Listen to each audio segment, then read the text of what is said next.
Welcome everyone to Cedar Lane Unitarian Universalist Church. This is a very special evening where we have an opportunity to connect with and hear the Reverend Barry Lynn. I welcome you.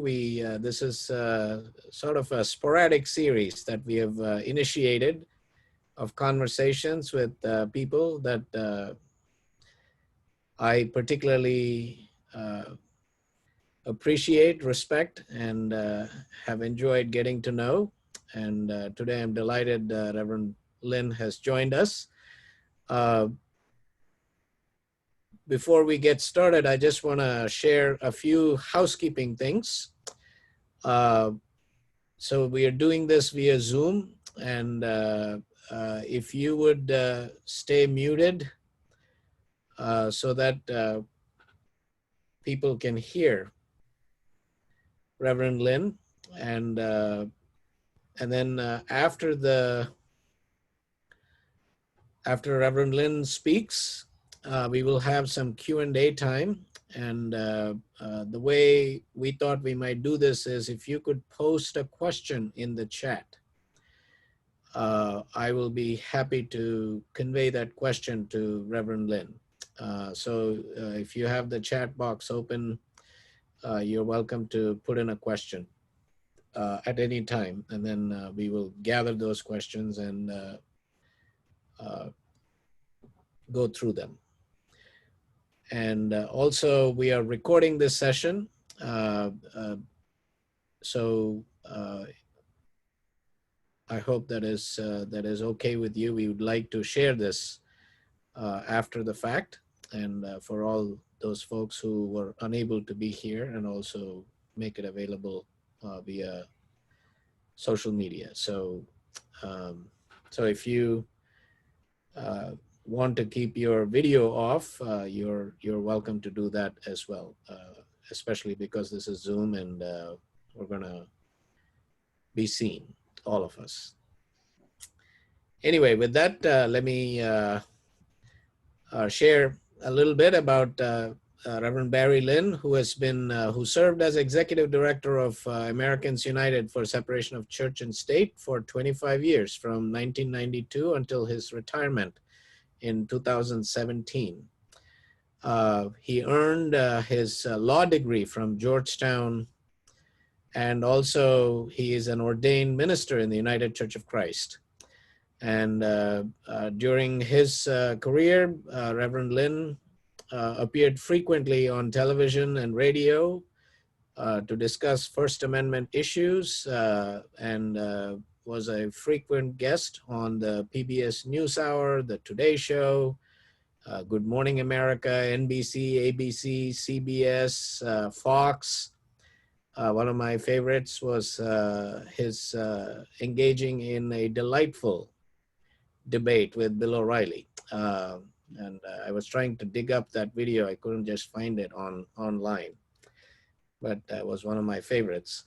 And then also on the Daily Show and Larry King Live, and Larry King was still doing it. And you were also hosting a show called Culture Shocks, right, Barry? That's right. Is that still ongoing? No, I turned it, it was a podcast, and I decided that there were 715,000 podcasts, and they probably didn't need 715,001 podcasts. So they gave that up. But now I do enjoy being on people's podcasts and have a good time with that. Wonderful. And Reverend Lynn is the author of Piety and Politics, the Right-Wing Assault on Religious Freedom. And he's also the co-author of First Freedom First, which he co-authored with Reverend Weldon, who was then serving as the head of Interfaith Alliance, which is a citizen's guide to protecting religious liberty and the separation of church and state. He has written many articles that have appeared in quite a number of publications, including the LA Times, the Wall Street Journal, the Nation, the USA Today, and American Teacher and Liberty. And he is working on an upcoming book, which is the topic for our conversation today, which is titled You Don't Know Me. And he offered a subtitle which was too good to pass up, so I included that in our promotional materials: How a Frightened Teen Ended Up Meeting President Clinton, Bill O'Reilly, and even Lauren Bacall. A deeply intriguing title. So friends, let's welcome Reverend Barry Lynn. And Barry, the floor is yours. Hey, thank you so much. I've really enjoyed participating virtually in some of the services over the last 5 months. And of course, as I mentioned earlier, I really enjoyed always preaching down at Abhi's church in Clearwater, Florida. The book is in process. It's about 75% in rough draft. I think there are two things that you probably can do in quarantine for 5 months. One is write a book, and the other is grow your hair. And this hair is as long as it's ever been since I was a Vietnam War protester in 1966. But I think one of the other things I noticed about writing a book, when you write a book about people and a lot of those people are no longer with us, there's a certain advantage to constructing the conversations with persons who are deceased, because you can reconstruct it. And although I try to be completely accurate, even if I'm not accurate, there's nobody there to correct me or to say it didn't go down that way. So there are some advantages to writing about the dead. I think everybody's got some moments in their life when they look back at their life and they say, these are the things that made the biggest difference, that really changed the way I thought about the world. And I wanted to start by talking about 3 of them, all of which occurred before I was 21. I'm 72 now, before 21. And the first was when I was about 10 years old. I was going with my parents every year to the Greater Allentown, Pennsylvania State Fair. I looked forward to it every year. And that year in particular, I was 10, and I really bugged my parents about giving me 50 cents to go into a tent to see what were then in an insultingly referred to as a freak show. But I wanted to go in, I wanted to see it. And of course, later, as we became a little bit more responsible, they became known as human oddity shows. They gave me 50 cents. They didn't give me the extra 25 cents because the extra 25 cents would have been used to see a hermaphrodite. And not only did I not know what a hermaphrodite was, but I also knew that children were not allowed in that part of the tent. The sideshows that I saw were run by something called the James E. Straits shows. They were the preeminent carnival provider of games, of rides, and of course, of these shows. And one of the people that they had in that show, when I saw it that year, was Grace McDaniel. Grace McDaniel was exhibited as, in the garish posters outside the tent, the mule-faced woman, because she had a face that was covered with very large purple tumors.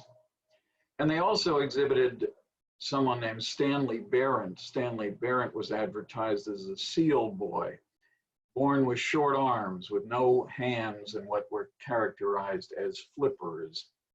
In between the appearances of these folks on the stage, there would appear a magician. And at this time, I was painfully shy, but for some inexplicable reason, when he said, "Does anyone want to volunteer?" I raised my hand and was chosen. And I was having a good time. I was having so much of a good time, I overstayed the time I had promised my parents I would come out of the tent. I didn't realize how late it was until I saw my mother coming into the back of the tent telling me, get down off the stage. And I walked out of the tent with her, and she said, well, at least I hope you had a good time. And I said, well, I did have a good time, except I said I was troubled by something. I said, some of the people in the audience appeared to be making fun of the people that were characterized as freaks. And I said, I found that very disturbing. And much as I loved my mother, she said something that made me uncomfortable. She said, you know, Barry, these folks ought to be very happy that they have a job here, because who in the world would hire them given the way they look? And it troubled me, and as a week or so went by, I thought, wait a second, there's something wrong here. The people who ought to be troubled by that attitude are not people like Grace McDaniel, but us, the so-called normal people who wouldn't hire them. And I count that kind of resolution of that issue in my mind as a very seminal point, because I realized that we, the people with privilege and power, are so often responsible for the great deal of human suffering because we discriminate against other people because of who they are, where they came from, what they look like. So that was one. Some years later, my dad, whom I also revered, said there's going to be a debate at his alma mater, Lehigh University in Bethlehem, Pennsylvania, debate between the elderly founder of the Socialist Party, Norman Thomas, and a man who was my dad's hero, the founder of National Review, William F. Buckley Jr. And notwithstanding my experience at the sideshow, I did consider myself kind of a conservative person because I listened to my dad about things relating to politics. And I expected that Buckley would absolutely destroy the socialist vision that Norman Thomas was going to espouse. But in fact, something very different happened that night. Buckley's vision of extreme individualism was certainly a strong counterweight to Thomas's communitarianism, arguing that people had a responsibility as a citizen I got to live with change and something. Just hold on a second. Okay. And work.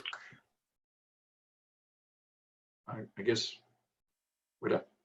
anyway, to work with people in their community. Bill Buckley didn't talk about communities at all. He just talked about himself and radical individualism. Then I realized, listening to Norman Thomas, that a lot of what he said seemed to be a lot like what I was learning in Sunday school. I was, I'd say, a religious attender of Sunday school. I even did my homework before Sunday school because that was the one and only opportunity I might have to earn the right to watch Saturday night at the movies, which was pretty much the only way you could see movies on television in that era. And I thought, wait a second, I don't think that if you look at the lessons of Sunday school, this radical love even for people who do you wrong, having concern for the least among us, recognition that wealth does not define the quality of your life. These were good Sunday school lessons. And I thought, as I sat there at the end of this debate, I can remember it so well, sitting on these uncomfortable bleachers in the basketball gym, that I better rethink something about my political ambitions. I better rethink where I wanted to go politically. I was going to reject individualism and go with Sunday school. And I like to think that's what I did. Many years later, though, on the other television shows that Abhi mentioned, I did a lot of firing line shows. That was a very popular show on PBS, hosted by none other than William F. Buckley Jr.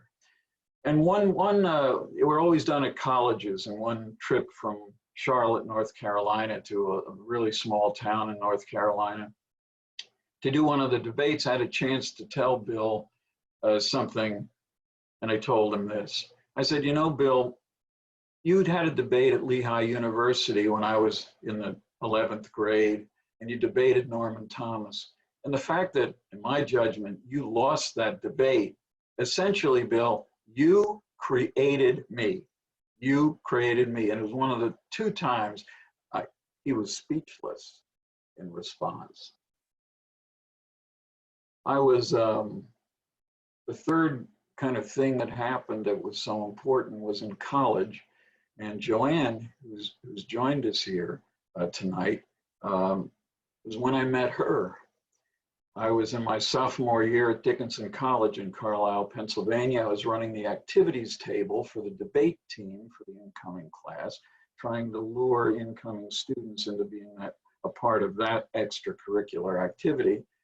And that night I met Joanne, with whom I just celebrated a few months ago our 50th wedding anniversary. And we celebrated it, as I guess lots of people do, by going to the Black Lives Matter demonstration down in Washington, D.C. She was beautiful. She was well-spoken when she came over to that debate table, but what really grabbed me was her interaction with one of her fellow incoming students. I'd kind of gotten bored talking about debate, and so I decided to put up a sign for a fictional club called the Young Anarchist League, with a list to sign preceded by the notice, we do not believe in any authority and therefore we have no leaders here to talk to you tonight, sign up. Joanne had walked by, had seen it when a guy came by who said he'd never heard of the Anarchist Club. She said, that is a really, really important campus organization. You should sign up. And he did sign up. That was a very impressive bit of what we might call BS on her part.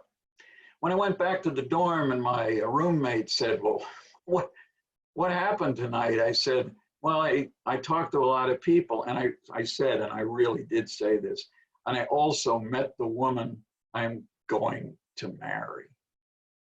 And we started dating a few weeks later, and that became 50 years of marital bliss.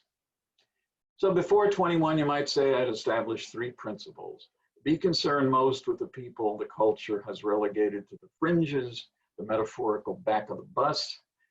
Make sure that there is a moral center to your decision-making, whether it's religious or philosophical. And also make sure that there are some rocks upon which you can depend. It could be a spouse, it could be your siblings, or the friends that you turn to throughout your life, no matter when you met them in the first place.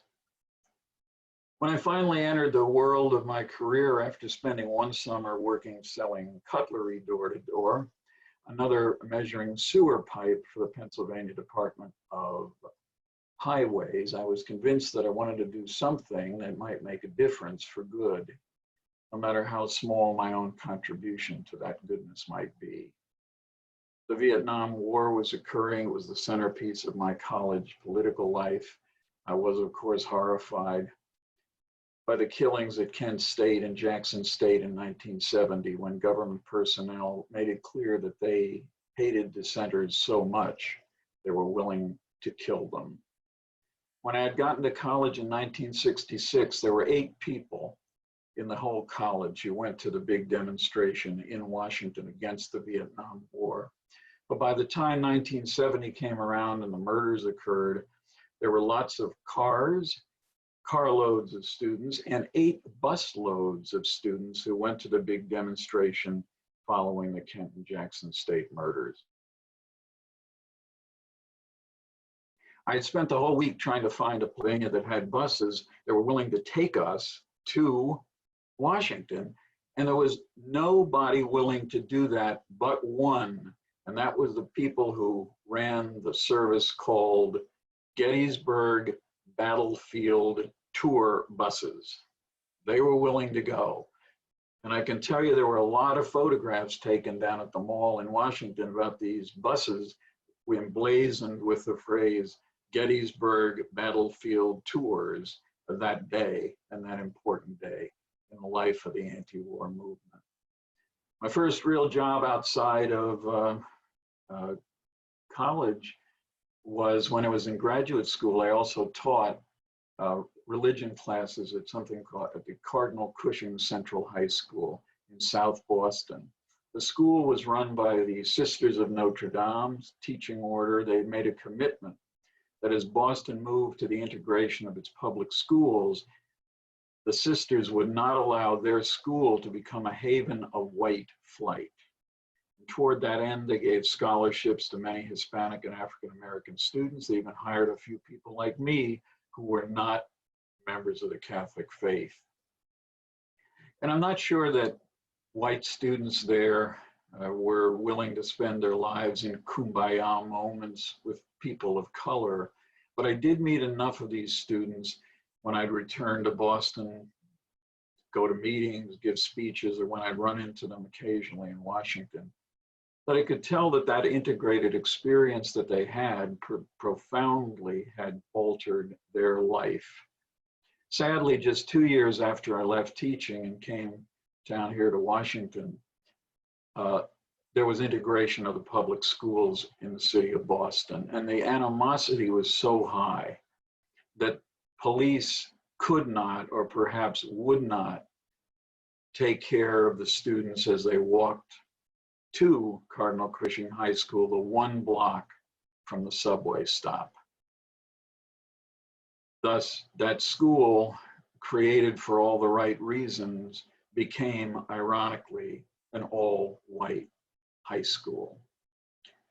When I stopped teaching there after 3 or 4 years, I needed to find a law school to attend and a job during the day. It turned out that the United Church of Christ was hiring an intern to run a program to deal with the detritus of the Vietnam War, amnesty for those who refused the draft or left the military, and just as significant, those veterans who had been given undesirable discharges, which barred them from VA benefits and also made them virtually unemployable. During Vietnam, commanding officers often told service members caught with a simple infraction, even something like the possession of a single joint, they could be court-martialed, or they'd be told you could just get mustered out and be given an undesirable discharge. They had no lawyers. They had limited amount of information given them about the consequences of that. So I worked on that. I worked on the Jimmy Carter pardon, a fundamental change in the military discharge system that was orchestrated by, in a true bipartisan fashion, by Democratic Senator Jim Aberesk of South Dakota and Massachusetts Republican Senator Ed Brooke. I did a lot of fundraising at that time, and I was introduced once by the Attorney General for Lyndon Johnson, Ramsey Clark, who had left the administration of Johnson in disgust over the Vietnam War, and he introduced me as a young man who has signed on for the long haul to social justice. And that's an introduction I never forgot, not even when I was tempted to leave the fray for some simpler, more routine life. I also met at that time someone who had an undesirable discharge, and I just want to tell a little bit about his story. His name was Weldon Merchant. He was a Native American who lived in Virginia. He had served 2 tours in Vietnam, each with a Purple Heart awarded. But when he tried to return to his Virginia base for tour number 3, he was turned away at the gate by officials who said, "We have no record that you were ever in the military in the first place." So he went back repeatedly and then gave up. 2 years later, while dressing his daughter to go to Sunday school, the FBI knocked on his door in Virginia and told him he was wanted for desertion, and he was immediately arrested. He found out about some of my work with veterans and said, "I want to tell you a story." He told me this story, and he said, "I really would like you to represent me." And I rarely represented individuals, but I agreed to do this. We went to a review board at the Pentagon. Went there one afternoon. We reviewed the materials that the military officers would look at during consideration of his case. And when the chair of the panel said, "You know, Mr. Lynn, so much of your client's case involves claims of lost records. Why should we even believe that?" And I tried delicately to point this out. I said to the commander, sir, if you look at the summary of this case prepared by your very staff yesterday, it begins with the line, "It is difficult to assess this case because so many of Mr. Merchant's records are still missing. Game over. Discharge upgraded. Medical benefits restored." I told that story once on a Phil Donahue show without mentioning his name. I got a call from Weldon Merchant. He said, "I think you were talking about me." And he then went on to explain how the receipt of these benefits literally changed his life and kept his family together. I began working at the ACLU a couple of years after that. It's focused on religious freedom and censorship. I was in favor of the first and against the second. Ronald Reagan was president, and on my first day on the job, I was sent out to the Capitol to explain the ACLU's opposition to a constitutional amendment to bring public school prayer back. It was raining very hard. And as I did these interviews, I could just imagine viewers all over the country going, there is another person from the ACLU too dumb to come in out of the rain. But we won, and we won in no small measure because we convinced people like Senator Barry Goldwater to oppose a constitutional amendment to bring prayer. And his reason was interesting. He spoke on the floor of the Senate, kind of in the waning days of this, and he said, there's so many native tribes in Arizona alone with so many different visions of religion. How could you even possibly come up with a prayer that would be suitable for everyone? That was impressive. I liked that argument almost as much as the one he made later when he opposed throwing gay people out of the military. And Barry Goldwater went to the floor of the Senate and he said, you know, I don't care if they're straight, I only care if they can shoot straight. That was the conservatism of another time, one we rarely hear in conservative movements today. Well, Reagan also did something else controversial. He created a commission on pornography in the Justice Department. This was a time when there was a serious critique of sexually explicit materials from portions of the feminist movement. But the makeup of this commission made it clear that they were not going to be talking about feminism. They were going to talk about this through the lens of the same kind of conservative morality that popped up in America, probably from the days of Anthony Comstock. How prudish were they? Well, they once had a debate led by one of the commission members named Father Bruce Ritter, the founder of Covenant House up in New York, place for runaways. And Father Ritter wanted to explore the question of whether Michelangelo's statue of David was or was not pornographic. By a narrow vote, they decided it wasn't. But Father Ritter got into some very bad trouble shortly after he left the commission. Some journalists had discovered that he had been hiring young men, not children, but young men, to be with him, to stay with him in hotel rooms while he was on commission business, traveling around the country. And sadly, as is often the case with pedophile priests, a deal was cut between the Archdiocese and the New York Attorney General's office that he would be sent to India and he wouldn't be prosecuted. And as I work with organizations of abused young people from priests, so this is something that happens all the time. People who are known to be seducers and predators get sent to South America, get sent to Africa, where there are very few records kept, but where the abuse can continue. As I roamed around the country watching these commissioners operate, something else came to mind. And they weren't really just upset by dirty pictures. They were repulsed by the sexual choices that a lot of people made. This came into my sharpest focus when we were in Houston, Texas, And they were going on a field trip. They had to let some members of the public on the bus. So I went, and my friend, a feminist writer named Carol Vance, who wrote about sex panics, and we all got into the bus, got to some of these stores, which I would have to say were incredibly sleazy places. At the first one, we got there, a police officer, after a few minutes, in a booming voice said, "Over here in this booth, we have 2 men engaged in unlawful sexual activity." And I always wore a suit at those days. When I went up to the cop and said, "Well, what are you going to do with these people?"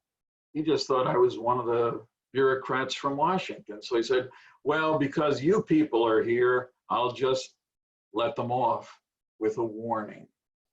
But the tenor of his voice made it clear that he would just as soon have put them in jail for sodomy. A few stops later, I found myself just the kind of buddy booth of those 2 guys were in, but there I was standing with the head of the commission, an Arlington County prosecutor now, and sadly a federal judge named Henry Hudson.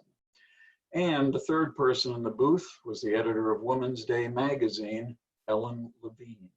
We were watching a section of a loop in which 2 men were having sex while wearing green rubber monster masks.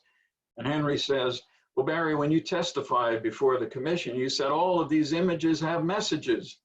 What's the message here?" And I quickly came up with an answer. I said, "Well, Henry, how about this one? Try it, you might like it." Miss Levine could hardly contain her amusement, and it turned out that she and 2 of the other 3 women on the commission eventually filed a minority report dissociating themselves with most of the commission's conclusions and remedies. So that was war and sex, and the only other thing to work on was religion. I spent 25 years at the helm of Americans United for Separation of Church and State. Although we had a lot of victories against mandated prayer in schools and creationism, replacing science in classrooms, taxpayer funding of religious schools, I think I felt the strongest in dealing with minority religious communities, Muslims, and in particular, members of the Wiccan pagan faiths. And I believe there is even a Unitarian Universalist caucus, Wiccan caucus, to this day. I first became aware of the Wiccan world when I helped folks around the country fend off an amendment to the bill that funded the Internal Revenue Service, an amendment by Senator Jesse Helms that prohibited any funds, I'm quoting here, to grant or maintain any tax exemption for a group that has as its principal purpose the promotion of witchcraft. I was really happy to help organize Wiccans around the country, and they successfully managed to have that provision of the law deleted in perfect irony just one day before Halloween of 1985. Most significant victory, though, for the Wiccan community came when leaders of a number of Wiccan organizations asked Americans United to sue to permit the use of the pentacle, which is a 5-pointed star in a circle, as an emblem of honor on grave markers in veteran cemeteries, along with 38 other images. I mean, there were images, many images of different Christian faiths, a Star of David, a symbol for Eckankar, even symbols for humanists and a separate one for atheists. But it turned out that the commander-in-chief at the time, George W. Bush, didn't like pagans, didn't even believe that they should have the right to meet on military bases for worship, much less get an emblem of honor. And he refused to allow them to receive it. But a few weeks before the trial was set, my legal team got a call from the Justice Department. They said they couldn't even defend in principle the idea of not having a pentacle designated symbol.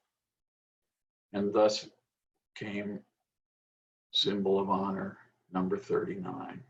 I was very honored to be asked to help officiate one 4th of July at the installation of the first Wiccan Christian grave marker at the Arlington National Cemetery.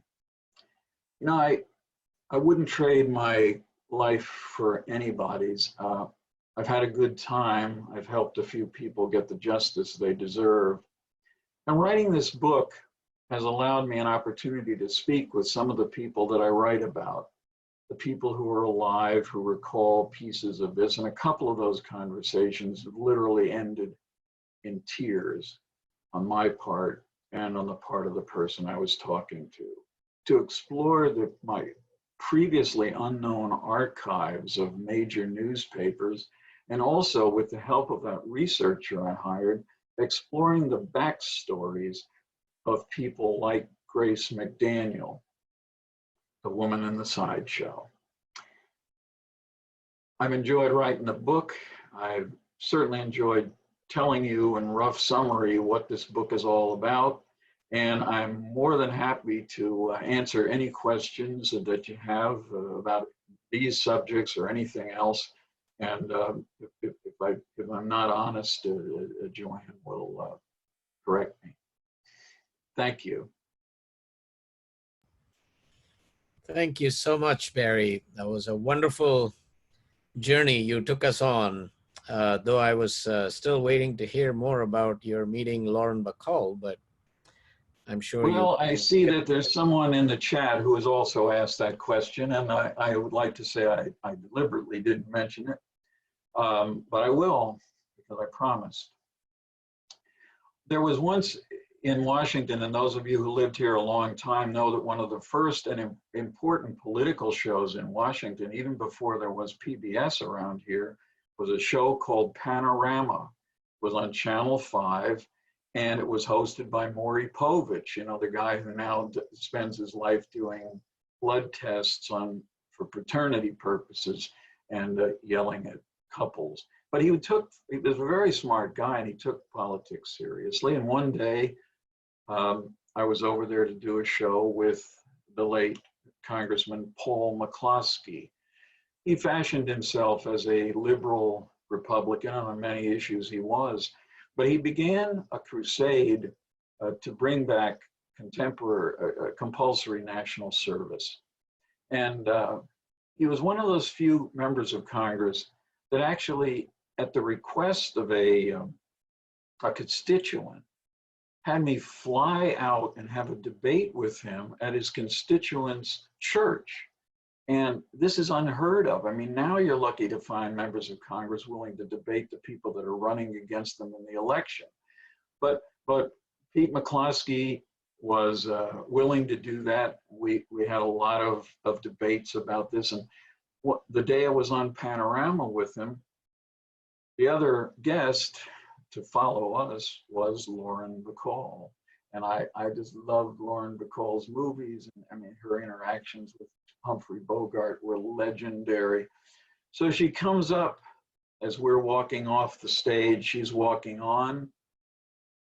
She looks at McCloskey and says in that Lauren Bacall voice, which I won't even attempt to do, "I like your ideas, Congressman." And then she looked at me with that withering stare and said, "You, not so much." So, yeah, that's my Lauren Bacall story. She never asked me to make a remake of the African Queen. So anyway, but that's the answer. I was going to get there. Even if no one had asked a question, I was going to get there. Charles wants to know about religious communities getting coronavirus funds, the PPE.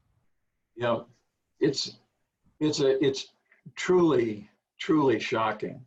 You know, one of the things about kind of black letter law about separation of church and state is we don't pay people to build churches. We don't pay people to be members of the clergy of any denomination. And unfortunately now, increasingly, we've found not only that individual churches, but also church-like organizations including the American Center for Law and Justice, which does a lot of litigation. Jay Sekulow, one of my most frequent debate partners when I was at work, got money. Ralph Reed, the guy who set up an organization after he obtained the mailing list for Pat Robertson for president, and it was called the Christian Coalition, and it was a real force. And he, I found out just the other week, also got some kind of loans. And these loans, it's important to remember, are not just loans, because they ultimately, in almost every case, turn into a grant. So we're literally paying ministers of churches, choir directors, or political operatives with the patina of religion, like Ralph Reed's group or Jay Sekulow's group. We're ending up paying them for doing what they view as their ministries. And I have real trouble with the way the Congress has been dealing with all of this. Back in the days when I was lobbying for the ACLU, or when I was working with the wonderful lobbyists we had at Americans United, one of the things they always said was, you know, if you want to get something put in writing, it better be very clear. You can't fudge it. You have to say what you mean to achieve. And this is not the case. I mean, money was distributed. There were no rules written into the statute, and that's why these things have happened.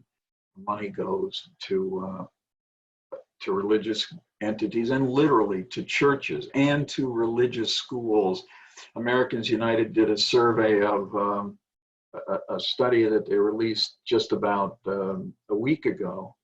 And one of the schools that got this money, many of them discriminate on various bases, but one discriminated against students with disabilities under the theory that disabilities were distractions for other students, and therefore they didn't want to have them distracted, and therefore they wouldn't let them into the schools. And my friend Rob Boston, who's up in the corner here in one of these, looks like Hollywood Squares now, but you know, still works there. He was an extraordinary colleague during all of my time at Americans United, and he can correct me if I'm wrong, but I think he's probably the longest serving staff member of Americans United in its history. That thumbs up on that one.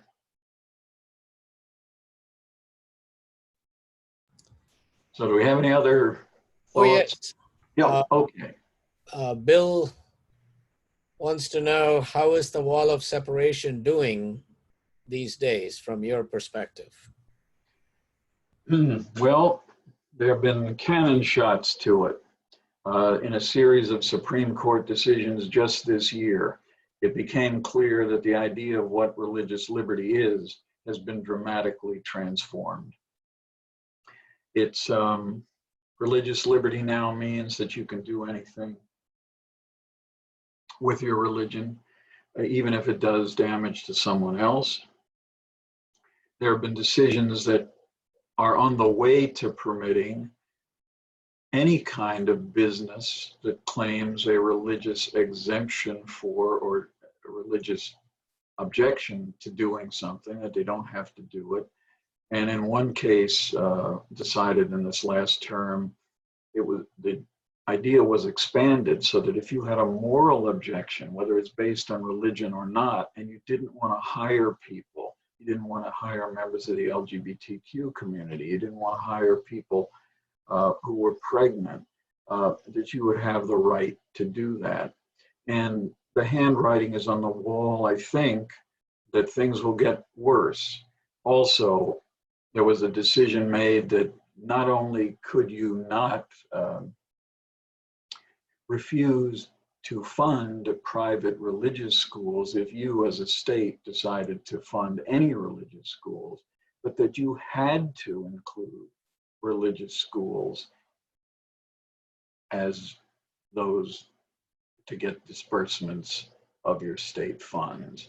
So this is it's very bad. And I think one of the pet things I'm working on in the last year or so is I can't believe there's any way to get out of this without expanding the size of the Supreme Court. It's too tenuous. It's 5-4. Ruth Bader Ginsburg will not survive forever. And it's, in my view, unquestioned that should she take a turn for the worse, and even in that period between the election of, say, Joe Biden and the inauguration of Joe Biden, Mitch McConnell would try to appoint another member of the Supreme Court to replace Ruth Bader Ginsburg. People say, well, if you expand it, then the next time there's a Republican in power, she or he is going to expand it some more. And I think we need to worry about that somewhere down the pike. But right now, we have to figure out how to undo some of the decisions that have been made by people who, in my judgment, frankly, don't even deserve the offices they received the last two appointments by this president. Barry, another question is asking if you have any strategies on how to counter Christian nationalism. Well, Christian nationalism is a real curse on religion and on politics. The idea that there is some kind of special place in the world for the United States, that we are somehow blessed specifically by and specially by God, just as it leads to so many bad decisions and bad understandings. And I was doing a podcast in England, and it's very hard. It's very hard for me to talk about our current president in a polite fashion.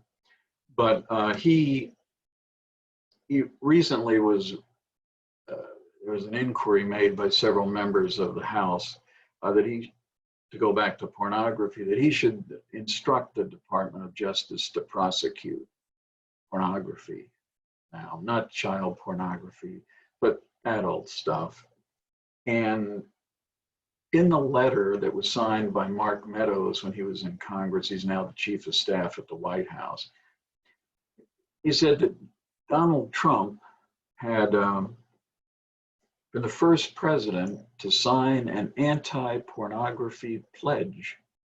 And I find this just rich. I mean, it's absurd. How can this man, who has such a clear, wide sweeping disrespect for women and the rights of women, how can he possibly be deemed a person who is against pornography?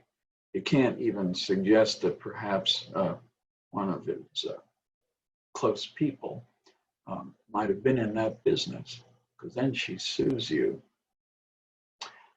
Hypocrisy is a sin frequently mentioned in the Christian Bible. Abortion is not mentioned in the Christian Bible. In fact, abortion, if anything, it is clear that abortion is not considered murder. Go all the way back to the book of Exodus.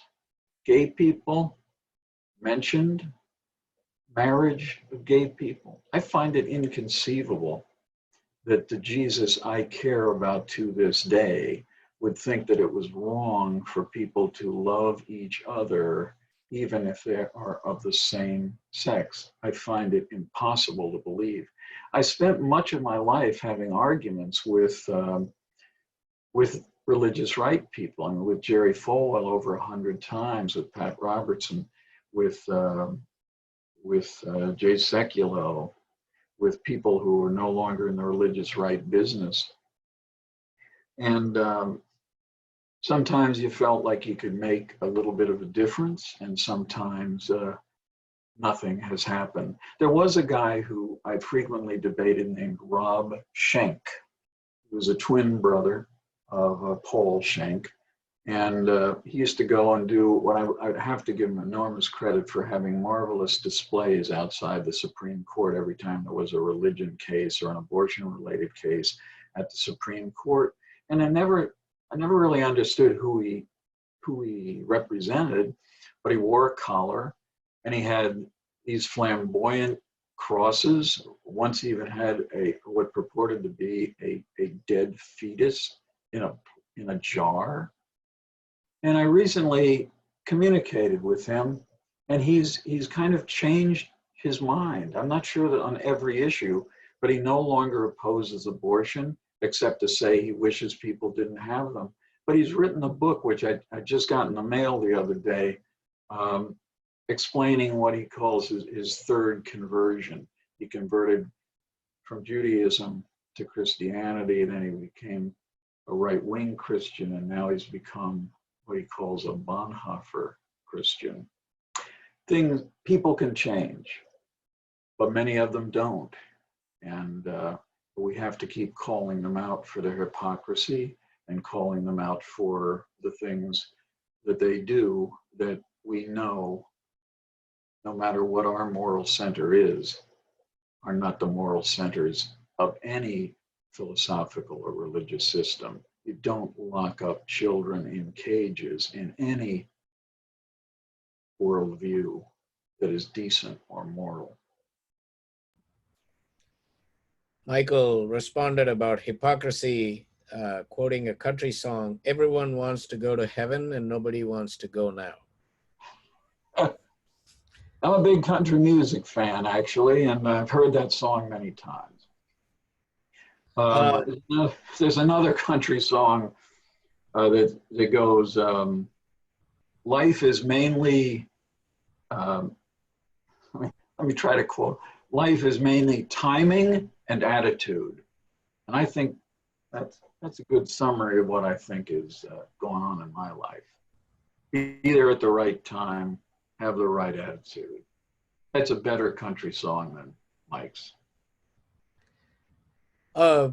Secretary Pompeo has tried to enshrine religious freedom as one of the top priorities of the State Department, and also pointing out that there is a hierarchy when it comes to human rights, and that religious freedom and property rights, he said, are the top two.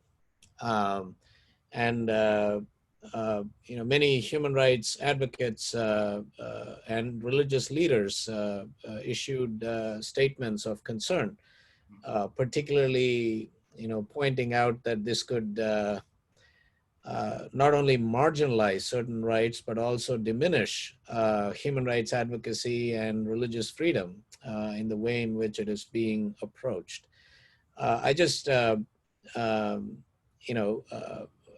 wanted to get your response as somebody who has, spent a good part of your life really, defending religious freedom, but at the same time doing it in the way it needs to be, and not for narrow political or narrow ends, as Secretary Pompeo seems to be doing. Yeah, I mean, I heard that. The State Department actually has an ambassador for religious liberty. And of course, some of you I know knew Rabbi David Saperstein. Rabbi Saperstein did a good job in that position, but I don't want to speak for him, but I think he was always a little nervous about why they had set up this position in the first place. And this astonishing claim that property rights are kind of at the same level as religious rights is just appalling. I mean, I can't think of anything in the Christian Bible, in either, as we know, the president likes both testaments equally, but I can't think of one citation that would justify claiming that property rights are even biblically mandated, Jesus approved. I mean, I literally don't know what he is talking about. But what we see in the operation of this administration, all kinds of efforts to slip by new definitions of what rights are. And, you know, I was doing a show a couple of weeks ago about the woman that was featured 2 weeks ago in a speech at the Supreme Court discussing COVID-19. And she is a minister of a church and also a physician, a licensed physician in Texas. And she went out and said, I don't know what you people want, speaking to the journalists there. I guess you want me to talk about masks. Guess what? We don't need any masks. We have a cure for this already. And then, of course, decided to repeat yet again chloroquinidine, zinc, and erythromycin as the cure for COVID-19. And when people looked into her background, they found out that she has a lot of other extraordinary views. That she, and I was happy to see some of the journalists on some of the cable networks refer to her as a kook, a kook. I think you have to really be able to prove that. But I think some of her other beliefs, including that the entire world is run by what are called reptilians. They come from a different star system, and this sounds really strange, but thousands of people in this country believe it, that if you essentially saw world leaders, often Democrats, in their real form, they would be reptiles. They would be walking alligators. And 3% of Americans buy into this kooky belief, and she's a proponent of it also. The president decides to tweet out her comments about this mix of dangerous drugs and promote it as if it was gospel truth. So we've come to a point where ministers who are doctors, there must be others, put forth the most dangerous ideas about how to deal with what is one of the greatest threats to human existence that we've seen in my lifetime. Property rights, I'm going to have to look for a proof text of that. Maybe if Mike Pompeo wants to call and tell me where it is, I'm always open to reading it.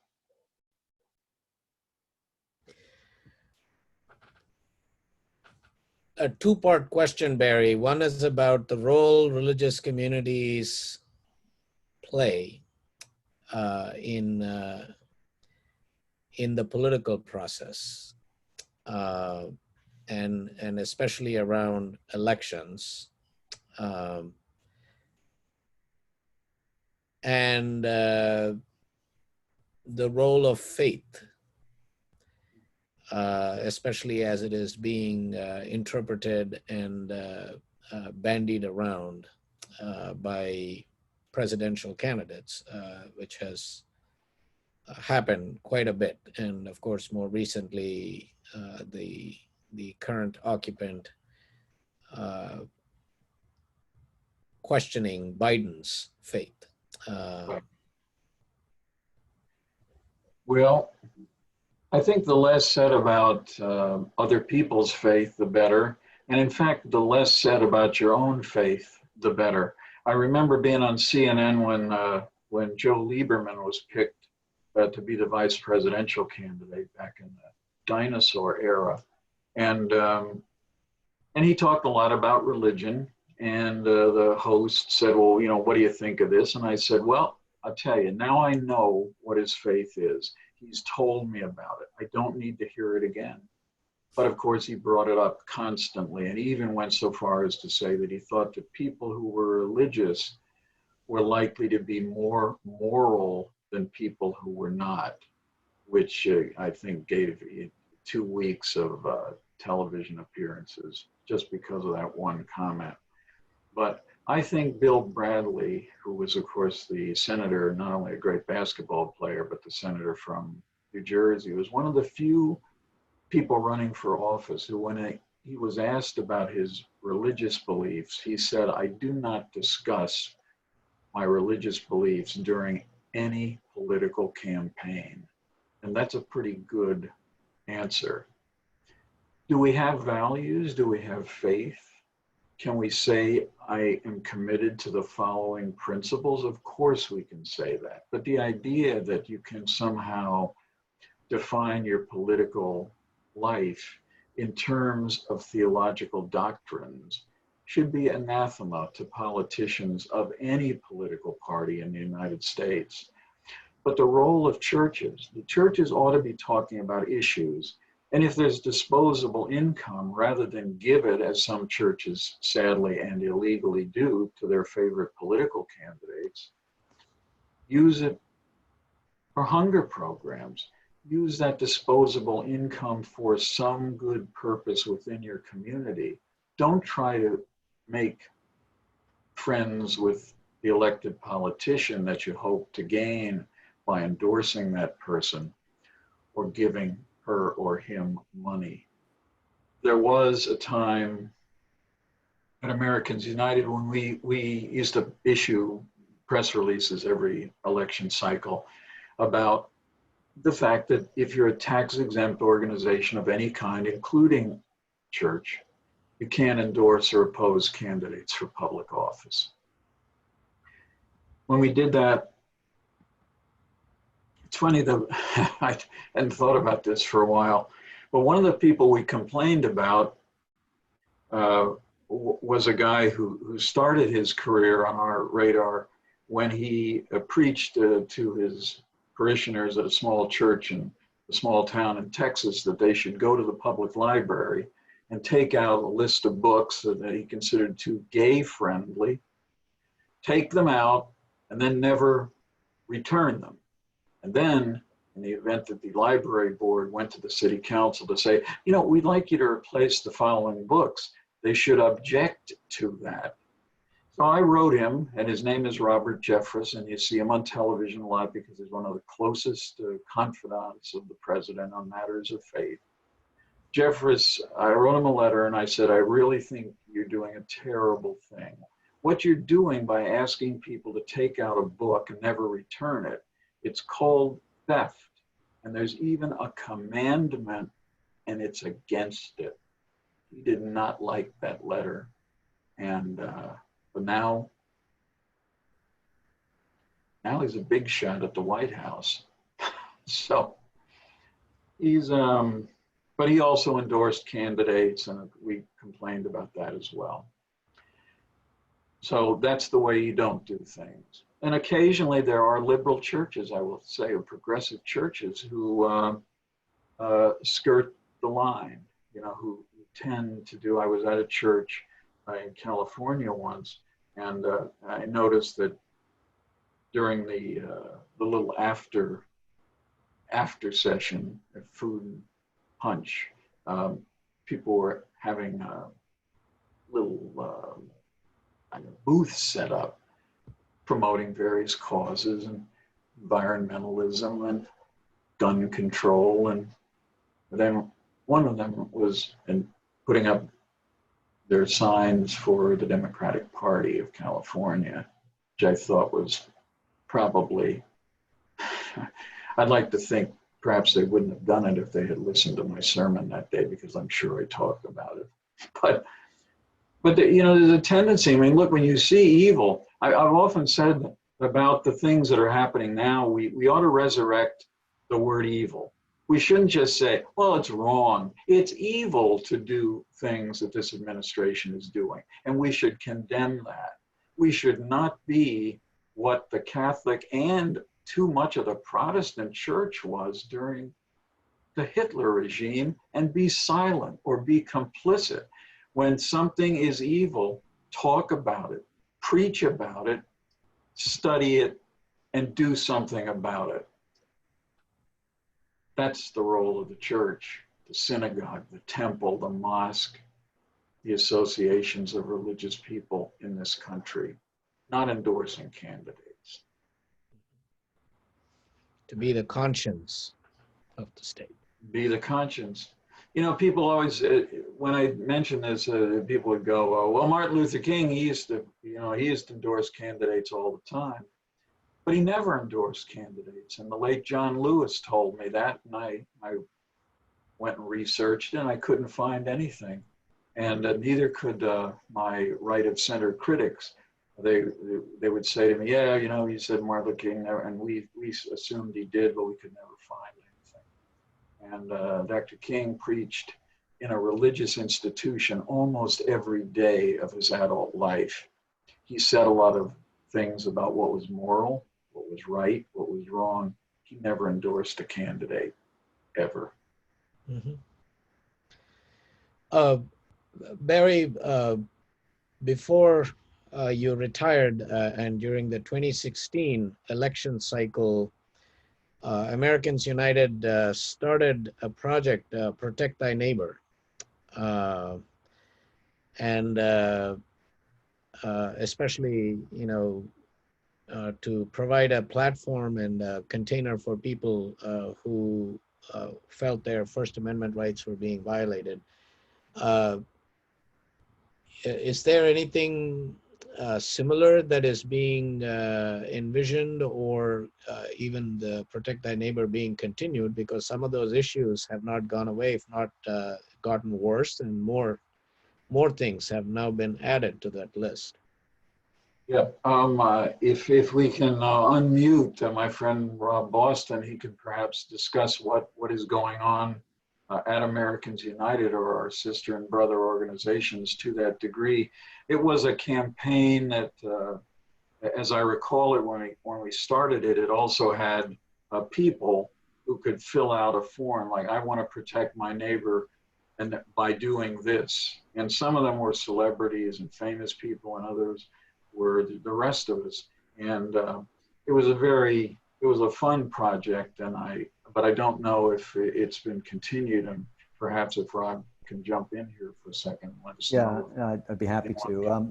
That was a project that wasn't intended to continue indefinitely, but the spirit of it lives on at Americans United, whereas Barry has mentioned a couple times tonight, we have really been just bombarded with this strange new definition of religious freedom that's been foisted on the country by this administration, and unfortunately by many courts as well, that somehow religious freedom gives you the right to infringe upon the rights of others, to take away their health care, to deny them rights if they're LGBTQ, to deny them service, and in our view, to deny their very humanity, to create dignity harms against them. Our attorneys are working on those cases in several situations. Our lobbyists are doing what they can on Capitol Hill. It's very challenging. We face a very difficult, hostile climate in the courts right now. And that really is, I think, if the political situation in this country does change in a few months, that's got to be job one, is turning this situation around in the courts, because a progressive Congress, a more progressive president, they can pass laws, they can sign laws. It won't do any good if the courts are going to invalidate them. Thank you, Rob. Friends, are there any other questions that you still have that you may wish to? I think have time for one more question before we close tonight. And in the meantime, you can pre-order the book by going to barrywlynn.com and signing up with your email address, and then you'll receive updates and newsletter and also information about the book. I just put that into the chat if you're interested, and once the book comes out, we'll have a book release party and invite them back. Yeah, I promise I will, if you sign up for this mailing list, I will not besiege you with lots of emails. I'll just give you updates on a sporadic basis, and I will never, ever send you a cure for COVID-19 until it's actually there.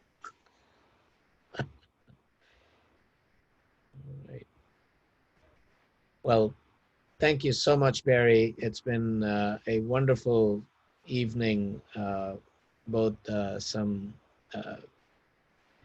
great stories and memories and experiences on the journey of life that you have encountered, and the people with whom you have engaged with, and in some cases wrestled with. I think there's a sermon right there about maybe you're taking the Jacob story and talking about Absolutely. some of the strangers who in turn have transformed and maybe not renamed you, but certainly transformed. It's been great fun. I really appreciate the questions. I appreciate you paying attention to these stories, and I do sign up at barrywlynn.com, and I appreciate that very much. Thank you. And I thank everyone for making time to be a part of this evening's discussion. And especially want to thank Claire Jaycox, who is a Cedar Lane staff member who helped with some of the tech stuff and kept us all in the waiting room and also muted and making sure things go smoothly. So thank you again. Thank you. It's fun. Have a good evening. Thanks. Bye-bye.